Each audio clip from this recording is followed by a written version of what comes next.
We must preach the gospel to every creature. Get up. The time is now.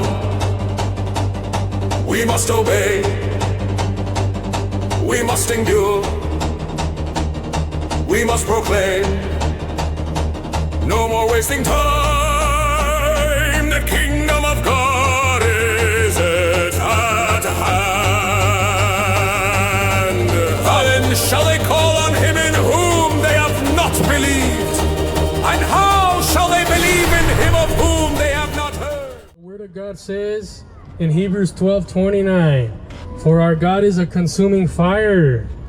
Hebrews 13:8 says, Jesus Christ is the same yesterday, today, and forever.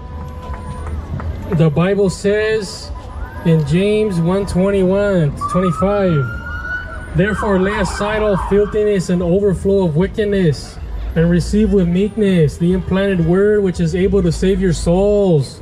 But be doers of the word, and not hearers only, deceiving yourself.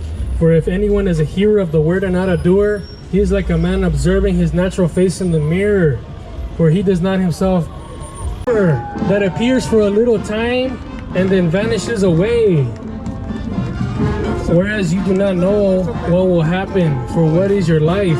It is even a vapor that appears for a little time and then vanishes away.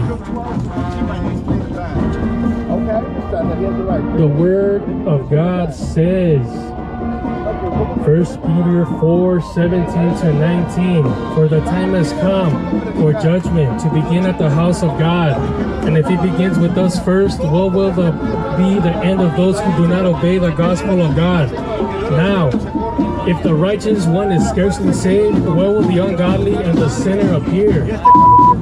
Therefore, let those who suffer according to the will of God commit their souls to Him in doing good, as to a faithful Creator.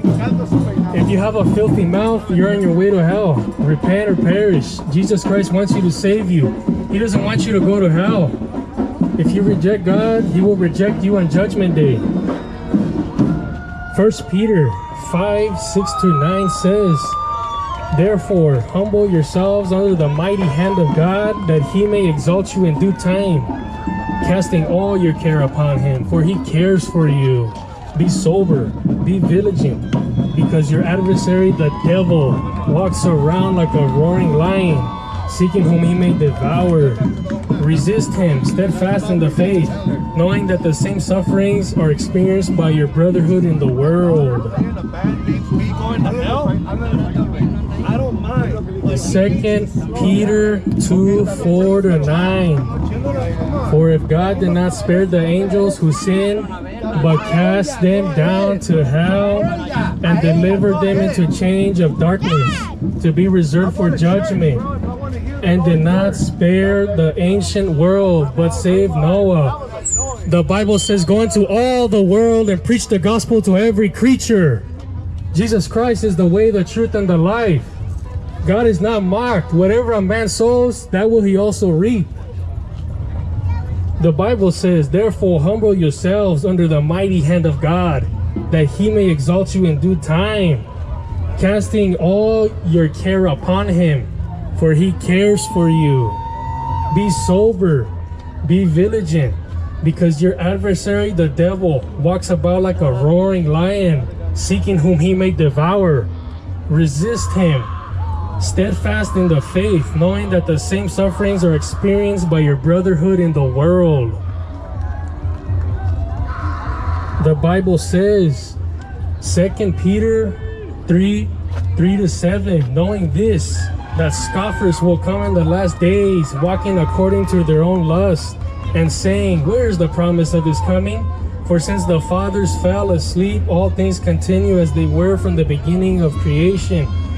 For this they willfully forget that by the word of God the heavens were of old, and the earth standing out of water, and in the water by which the world that then existed perished, being flooded with water. But the heavens and the earth, which are not preserved by the same word, are reserved for fire until the day of judgment and perdition of ungodly men. The Bible says, 1 John 1:5-7, this is the message we have heard from him and declared to you, that God is light and in him is no darkness at all. If we say that we have fellowship with him and we walk in darkness, we lie and do not practice the truth. But if we walk in the light as he is in the light, we have fellowship with one another. And the blood of Jesus Christ, his son, cleanses us from all sin.